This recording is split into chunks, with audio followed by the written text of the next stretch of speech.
If your Tata Safari's infotainment system shows a black screen or has no audio, start with a simple system reboot. Locate the power button, typically on the unit itself or in the car's settings menu if the display is partially functional.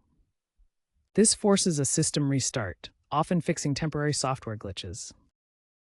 If the reboot doesn't resolve the issue, check the car's fuse box. Consult your owner's manual for the exact location and layout. Identify the fuse responsible for the infotainment system. It will be labeled accordingly with its amperage rating. If the fuse appears blown, replace it with a new fuse of the same amperage rating. A blown fuse is a common cause of complete system failure. These initial checks resolve most infotainment issues. If a simple reboot and fuse check don't solve the problem, perform a Harman reset.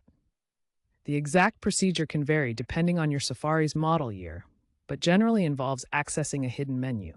This often requires a specific button combination, such as pressing and holding the volume up, volume down, and power buttons simultaneously for a few seconds. Search online forums specific to Tata Safari or contact Tata Service for the exact Harman reset procedure for your vehicle. As a last resort, consider a software update. Check Tata's official website or your dealership for available software updates for your infotainment system. Download the update to a USB drive and follow the on-screen instructions to install it. If none of these steps work, the issue may stem from hardware failure or a more complex software problem. It is highly recommended seeking professional assistance from a qualified mechanic or Tata Service Center, as further troubleshooting might involve specialized tools and expertise.